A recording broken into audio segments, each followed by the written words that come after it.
Welcome to Financial Freedom for All, where we help you master your money and live your dream one episode at a time. I'm Executive Vice President Christiane Dawe, and today's topic we are going to be looking at the conversation that changed everything, the conversation that changed your life. And with me today, I have the beautiful Executive Vice President Winifred Osakwe. How are you today, Winifred? I'm awesome. How are you? I'm very well, thank you. So Winifred, you have recently been promoted to executive vice president. You're new to the business. I'm a bit more seasoned. So tell me a little bit about the conversation that opened the door for you. It can be anything. It doesn't have to be business related. For me, I'd say there's so many conversations that just got me thinking about my life.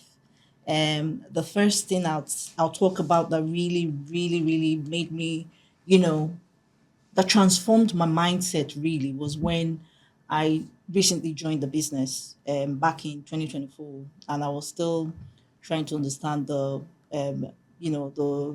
organizational culture, what was necessary for me to go through. I was obviously scared about the rejections as well. Yeah. And I had the opportunity to sit with this lady who was equally a single mom, just like myself. Um, I took her through the financial game plan. I showed her how important it was for her to go through budgeting, understanding how things could actually be set in place, if something actually went wrong. And something struck me. After we'd gone through the financial game plan, she paused for a second and she was just staring at me and she said to me, nobody has ever really taken her through this sort of explanations, in terms of the nitty gritty and the breakdown of how I actually explain how the financial game plan would work. And she mentioned that these were not things that were being taught in schools, universities. And, she's banged all the degrees that you can think about. No one has ever taught her the money plan. So it was something that really got me thinking, because every time I sat in front of a client, my vision or my mind would always say to me, are you sure they actually understood what you're trying to, transition or pass through to them? So when she made those comments, it made me really understand that I was really impacting lives. Yes, the impact of what we do, isn't it? Correct. Absolutely. I mean, if I can share with you, and the conversation that opened the door for me was CEO Jeff Letts. Oh, wow. Yeah. I remember him sharing his story about what happened with his, having lost his parents at a really young age. Yeah. And it inspired me to actually go and read his book. Yeah, the one I brought with me here, my signed copy, Against All Odds. I got this book because I wanted to understand his story a bit more. I didn't want to understand. I wanted to understand and understand where Jeff was coming from. And so when I read it, it really moved me because I'm a mom. I have kids. Obviously, I'm a mom. I have kids. I'm a mom with 7 kids. But there was something about his book. He spoke about his older brother. He spoke about his sister, and then, of course, himself. So he had 2 siblings. And I started identifying the pattern, for example, in Jeff's relationship between him and his older brother. My son and his younger brother are similar. That same relationship, boys always fighting. But what really hit me was how my daughter looks after my son, and he talks about how his sister looked after him, where they would make marshmallows. And then because of course when things were difficult, the mom wasn't able to look after them. The sister would roast marshmallows and pretend they were camping just so he would know that there was nothing for them to eat. It hit me because my daughter is very similar. My daughter looks after the brother. She's almost like a mommy, a young little mommy for her brother. And one day I asked my son, who loves you the most? And he said, he hesitated a bit. And I said, okay, who loves you the most? Just tell me honestly. And he said, Mommy Bird, Bravery Second. That's his sister's name. When he wakes up, she makes breakfast for him. She's so involved in his life. And then it hit me. I thought, what happened to Jeff's family when they weren't around? The children were split up. when both parents died. They were split up. His sister was fostered. He was put in an orphanage, and his older brother went in a troubled teens home. And then I realized that his story, fair enough, was different from mine, but it could actually have been my story as well. Absolutely. So it made me realize that as a mom, what am I doing personally to ensure my kids don't go through a similar situation as well? And that really had me thinking, because I thought, when I see my daughter and her brother, the love, I just thought, if ever my kids were separated because I didn't have a will in place, it would absolutely shatter, their lives, and, losing that bond, breaking it. So it made me, as a result, focus in on this business. Because, of course, prior to being in Genistar, I worked in the fashion industry. I worked in the haute couture market. So then people say, how do you go from such a glamorous thing? How do you go from fashion to finance? To money. To money, to money. Yeah. But I think it was that story. Yeah. It made me become someone who is a campaigner for what we do, a crusader, rather, where it's about the mission for me. Not so much of what I gain, but the mission, making sure that kids don't go through that again. Seeing someone's story and then making sure that we make a positive difference, first and foremost in my life. Absolutely. So at the back of that, I had to sort out my financial house as well, put it in order, making sure that there's wills in place and everything, not because I'm intending to die tomorrow, but then we just don't know, and death doesn't discriminate. So for me, it has kept me in this business ever since. So come high waters, come snow, whatever is thrown at me, I stay in Genistar because what we do is so significant. Absolutely. And I would never want to see any other families go through what Jeff and his family have been through. So for me, that is the conversation that opened the door. It stuck with me, and I love doing what we do here. Wow. That's such an inspiring moment, Christiane. Oh, thank you. Thank you so much. I'm sure you read Jeff's book yourself, haven't you? Oh, yeah, sure. And most times he always chips it in when he's talking about, his lifestyle and what's made him do what he's doing today, remaining in the industry for such a long time. Absolutely. Sometimes one conversation can completely change the direction of someone's life. That's right. Just like it's done for me. So please tell me a little bit about that conversation that has completely changed your life, or maybe a difficult conversation that you've had with a client that has enabled you to grow. So let's talk about difficult conversations. I started, in terms of difficult conversations, I remember when I started working full-time. It was a decision, because I used to be in the health industry as a mental health nurse, and I was also working at the same time as a business analyst. So I had two professions, working both times, contracting as a BA. Anytime my contract's finished, then I fall back on the nursing. Now, I do Genistar full-time now. Yeah. For me, it's the passion. Now, before that passion came on, it was a decision I had to take on as well, because apart from thinking about putting my financial house in order, I also had to think about looking after my kids. As a single mom, I had to think about how my mortgage would be paid off. I had to think about how the kids could also, I could afford to take them on holidays, do the normal things that every family could do. So it was a difficult conversation to come into Genistar, but I took that bold step. And I've not looked back since then. I have to keep on going, because my kids look up to me. In fact, my son was saying to me the other day that my mom is a very strong woman. He says, my mom is a very strong woman, because he sees me talking to people, in the study, educating them about, financial freedom and all that. There's been times where I've sat in front of this particular client at the time, where husbands and wife going through the financial plan. They had the husband had something he didn't want to share with the wife, and immediately he had sent me a message to say, "Oh, look, Winnie, can we take this off this table and we can discuss it after?"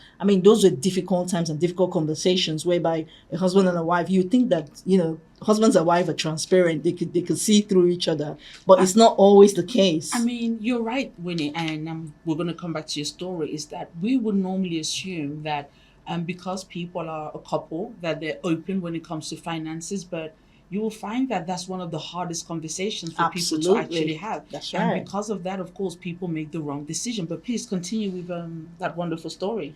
Oh yeah. So apparently the gentleman, he was in a previous relationship back home in the country where he originated from, and then he's moved to the UK. He's moved with that. The relationship obviously did not thrive. He's come into the UK. That relationship produced a child, and he's married this lady in the UK and has not disclosed that to this woman. So when you think about it, some people would get really worried having that kind of conversation in the presence of a third party, which happens to be me. Well, in that sort of instance, you now have to look at yourself. You're thinking between what do you do at that stage? Yes, But I just literally had to, go by what he had said. We took that off the table, and then we discussed it much later. And obviously, how he would obviously discuss that to his wife is then obviously his prerogative. But then that was a difficult conversation for me at that time. Going through the financial game plan with that couple. Wow, that's amazing. Yeah. So if I can talk about a client situation, I'm going to talk about a client situation, a difficult conversation. I'm going to pick one, which is actually on Instagram, so people can go and verify. Okay. So my wonderful audience, please go and check out the Genistar Instagram page, and then you'll be able to hear in more detail the story I'm about to share with you guys. Like you said, not every couple are very open when it comes to finances. It's still a topic where I don't know, maybe are people afraid of what is going to happen if I put things. I think it's the fear factor. Yeah, what would happen if I start putting things in place? That's right. So this client story, I met a wonderful couple, and then during the education, the man was very reluctant. The wife, had to keep saying to him, "Oh, honey, please do behave." It felt like we were just trying to rip off the bandage. Oh, wow. So we went through the financial presentation and everything. And at the end of it, we then discovered that, of course, the man had been unwell some years back, 5 years before I actually met them. And of course, it was a difficult conversation because, when you have to go back into the past and then you've got to kind of like rip the bandage. So what do I mean by rip the bandage? They had an insurance policy in place with a different company. I won't say the name. We're not here to name and shame anyone. So they had an insurance company with an insurance in the UK, and they had the insurance with the company for over 12 years. But unfortunately, the man got sick. He had a stroke, and the company decided not to pay out. Okay. So imagine within the time during that illness, because many people also don't have those open conversations about what if things happen, and most people in the UK are at risk of something happening and their finances is not protected, isn't it? So, and that was exactly the case. But in fact, they had thought, we have insurance in place, so if anything was to happen, but because people don't read the small print, they weren't paid. So was it both of them who weren't aware, or was it just the wife who wasn't aware? No, in fact, it was done by a financial advisor. So they trusted the individual and they just didn't go through the small print. So when we had to go back into the topic of exploring that insurance for them and exploring what had happened 5 years ago, so it felt like having to pull that bandage off, isn't it? Yeah. So I think it was a really difficult topic. It was quite sore for them. They had I think the bruise was still healing and they didn't want it to be touched. So anyways, we finished the conversation and everything. We had the financial presentation and we put together a financial plan for them. And at the back of it, we were able to look into more details as to what had happened, what was the illness, why were they not paid.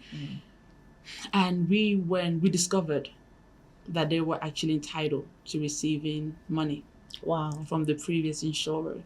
So we went to them, we spoke to the GP, and they went back to the previous insurer with the help of Genistar, and they were paid over £60,000. Wow.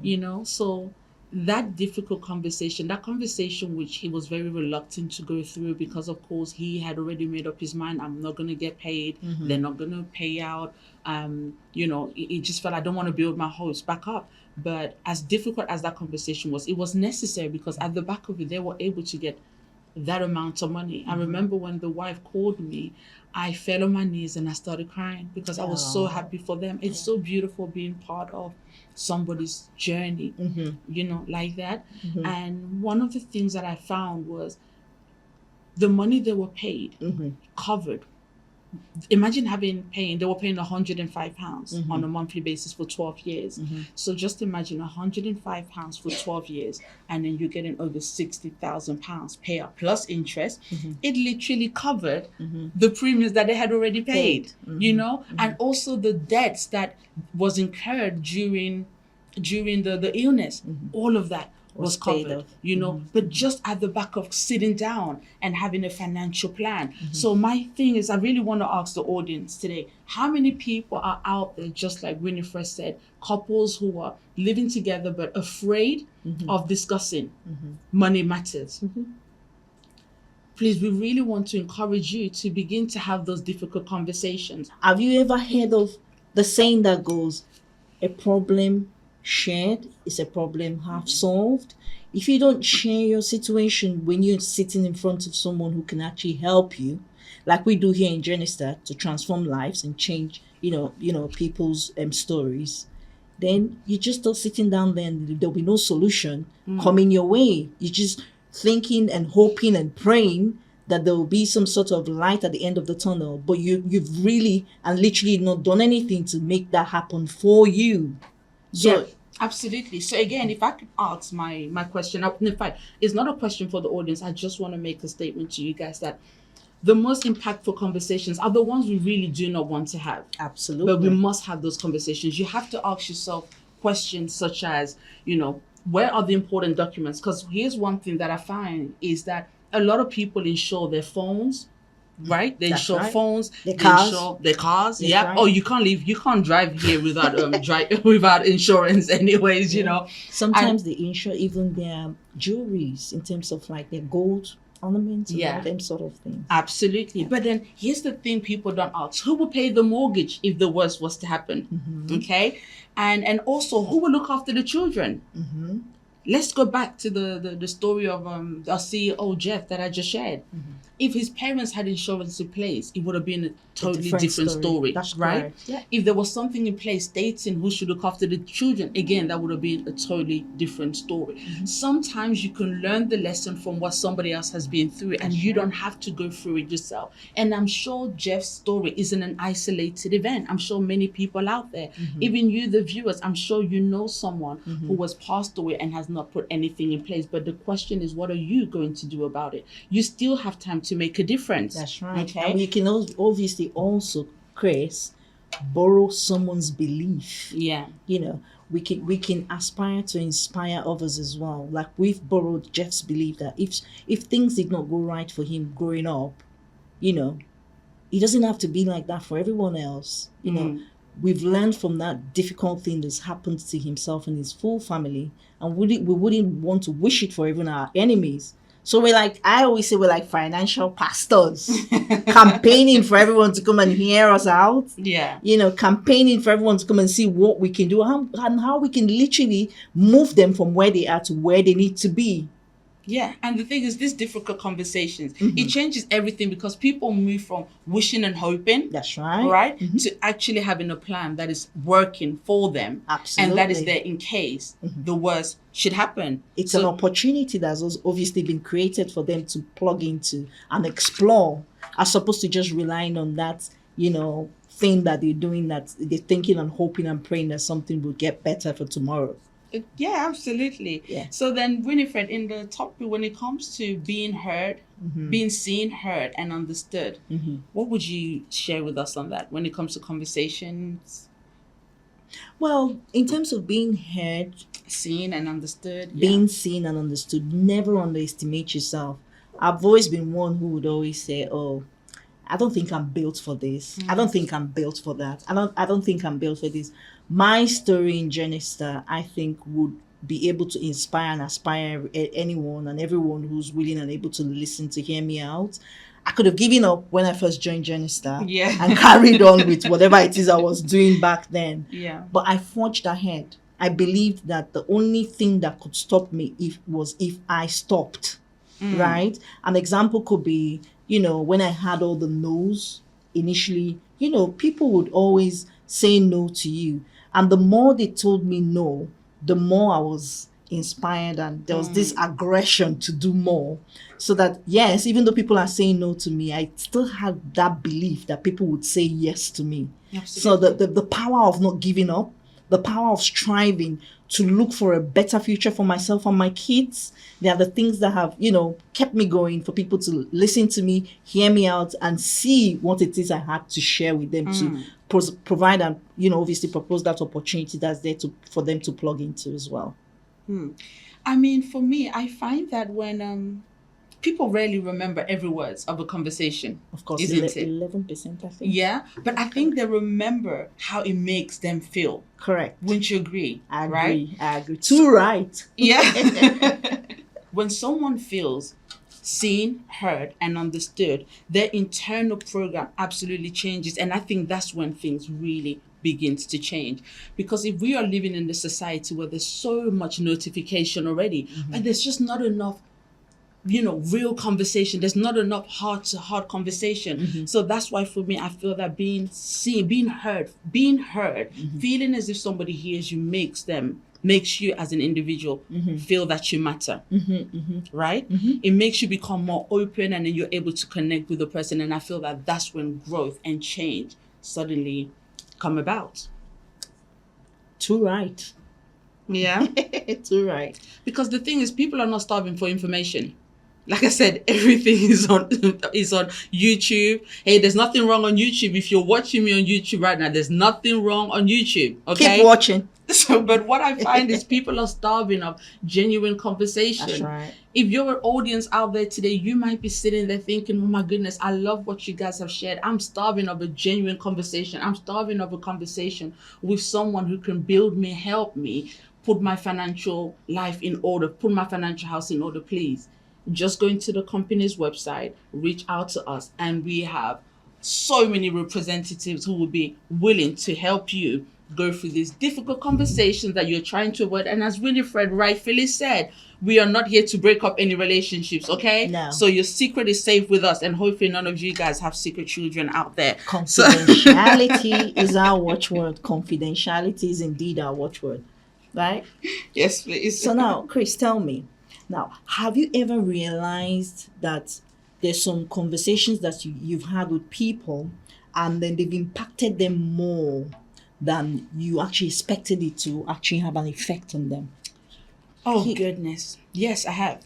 Okay. I think I think it happened when I started seeing conversations that what people had with me, how it started impacting me. Okay. Then I realized that in humans have what is called the biocomputer, isn't it? Where we have the conscious and the subconscious. That's right. And I started noticing that the output, my life, the life I was living, was somebody else's negative program. I don't know if that makes sense. So then I realized that a lot of the conversations, have it be positive, have it be negative, because we know that there's power in the tongue, right? It either gives life or it kills.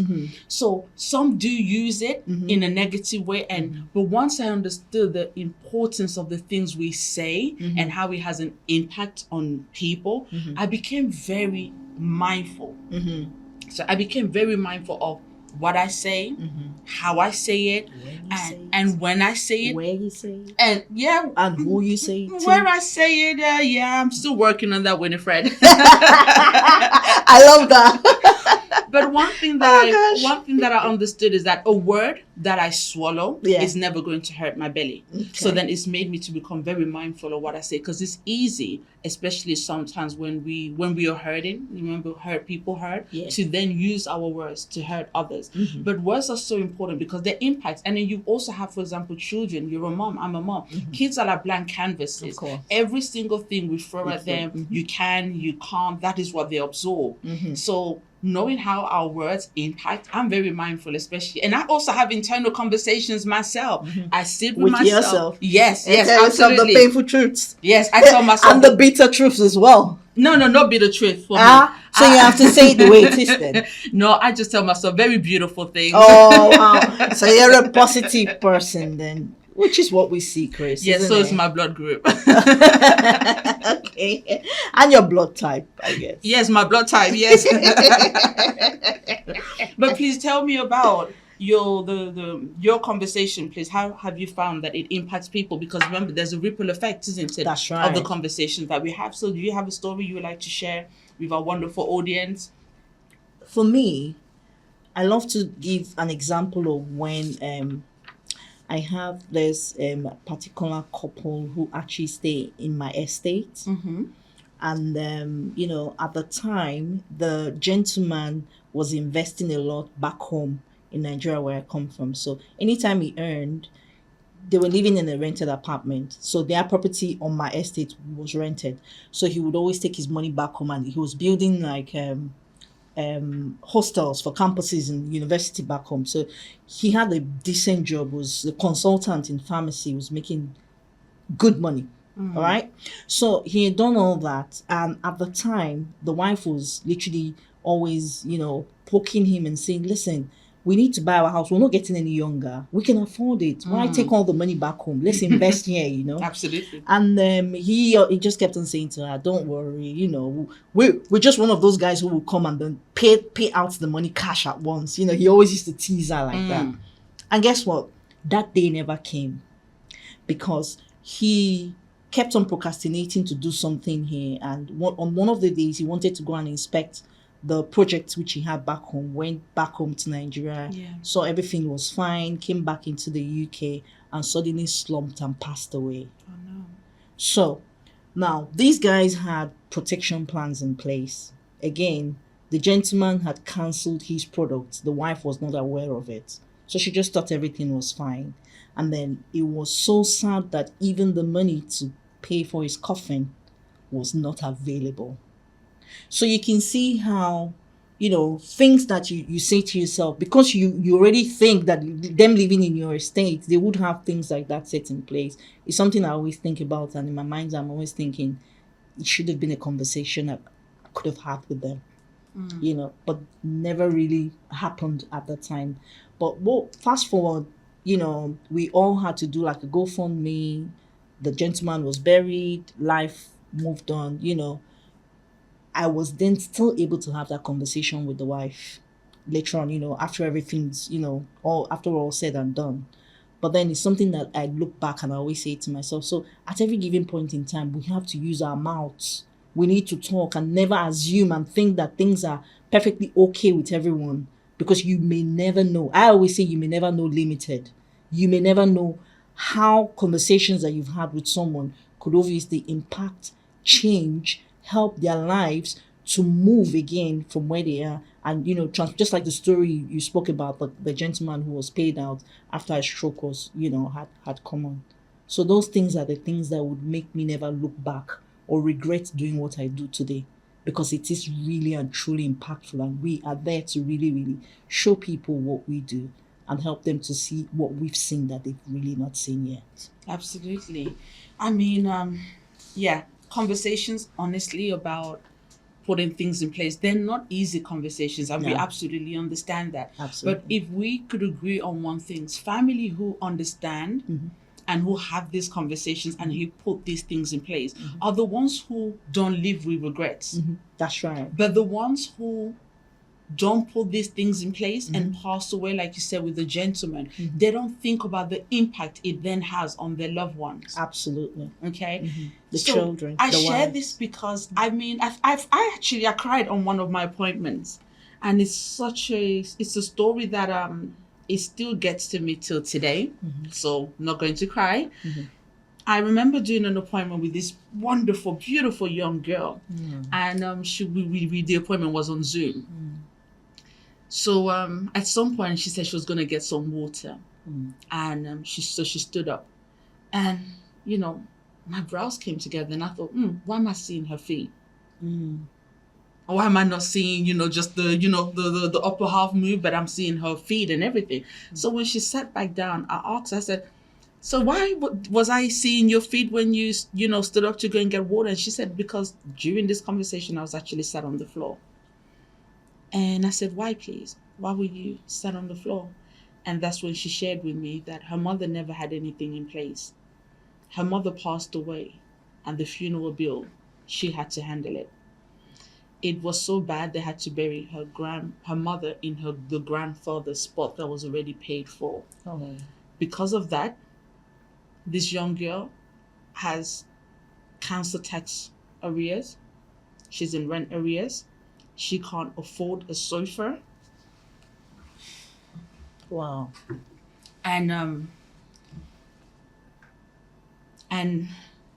it hurt me because that was not a mistake. That was not her mistake. It was the lack of planning from her family.